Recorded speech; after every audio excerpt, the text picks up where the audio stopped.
Hey, it's John with the Conversation That Matters for August 12th, 2016.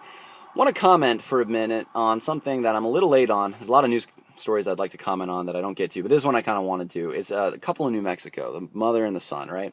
So, I don't know if you heard about it, but their names don't matter and the specifics don't matter. The long and short of it is either they wanted to get married or they're in a sexual, romantically involved relationship with each other, mother and son.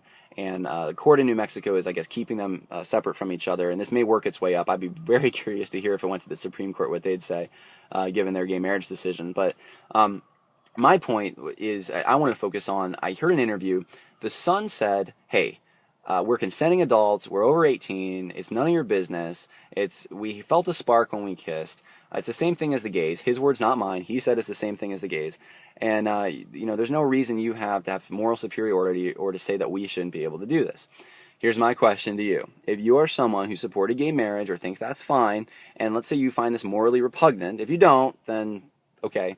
I'm not really talking to you, and I would maybe have to create another video addressing that. But if you're someone who finds this morally repugnant, but gay marriage, you say, well, that's fine. I want to know what your rationale is. Because there's really, I don't see any difference. I can't think of any argument that could be used to support this that couldn't also then be, or to support gay marriage that can then also be turned around to support this. Consenting adults, check. They felt a spark, they have real romance, check. The possibility of procreation here might be one that might be brought up. Well, what if we have a two-headed person? Well, change the scenario a bit. What if it was a father and son? No possibility of procreation there. What if she gets her tubes tied? What if he gets a vasectomy? So take that off the table for a minute, right? Because there's a lot of situations that could come up where that's not an issue. And I don't even think that's why you would feel morally repulsed in your mind anyways. It's not the possibility of a two-headed child. There's something deeper here. And that's what I want to touch on. What morally makes you uncomfortable with this, but somehow you hold a position that gay marriage is still okay?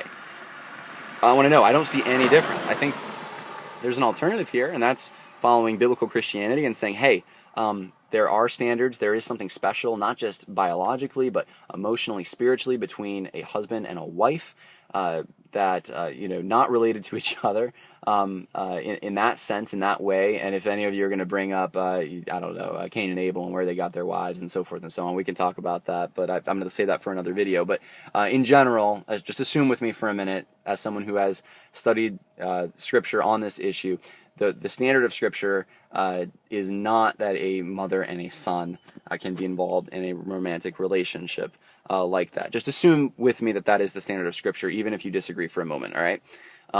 Where are you going to, what moral system are you going to borrow from to say that this is wrong and that the gay marriage thing is okay? Because in the moral system I believe in Christianity, they're both wrong, right? And I can make a case for it.